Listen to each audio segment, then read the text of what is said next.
Okay, this is turning into the day of what the heck. TechCrunch article here. Apparently people who bought iPads are having Wi-Fi issues. And it's like the writer of this article, count me as someone who is having iPad Wi-Fi issues as well. The device works fine near the router, but on the other side of the house, nada. But my MacBook Pro and my Nexus 1 and various devices bought in the house pick up the signal just fine in that area. Early MacBook Air users complained of Wi-Fi issues too. I eventually abandoned the computer because the only place Wi-Fi worked was at the Apple Store, even though I was using Apple's networking equipment at home. My understanding of Wi-Fi issues on devices, particularly cramming devices like the MacBook Air and iPad, is that it's usually a hardware design issue and something that can't be fixed via software patch. If that's really true, that means this device doesn't work because of an Apple design flaw.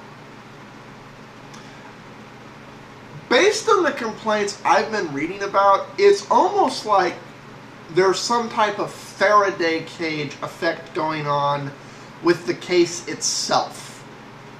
Because the complaint is the signal's weak or not getting through. It's like you have to be right on top of the router or within 10 feet of it. If you go to the other side of your house where other devices have 4 or 5 bars, this thing has nothing. Which, that would point to a Faraday cage effect. But if that's the case, there's right. Software isn't going to fix that. It's going to require redesigning the iPad to fix it. So, well done, Apple. The other issue that's been reported is iPad overheating. Apparently, what's going on, and now this is, some reports of this are like people left it in their car, which, yeah. But then some of these are people just walking around on a hot day. Something like a 70-degree day, and between the 70 degrees of the sunlight, walking around not in a confined space like an automobile, but walking around, and their body heat, the thing gets above its tolerance and says it needs to turn off. That's not good. Apparently, the range of temperatures that the iPad can range from is 0 to 35 degrees Celsius or 32 degrees to 95 degrees Fahrenheit. When it gets up to 113 degrees, it basically will turn itself off. And apparently, people have been complaining that their iPads are doing this.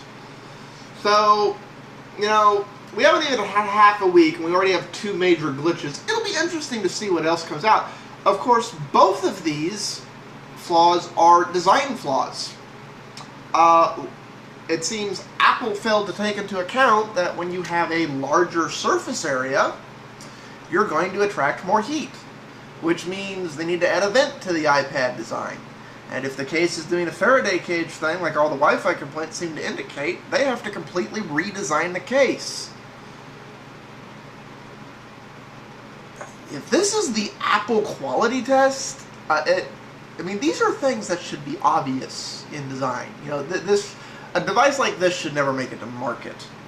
So, I got other stories to read that may be more flaws, but I'm going to go ahead and cut this video off here. Peace out, ciao.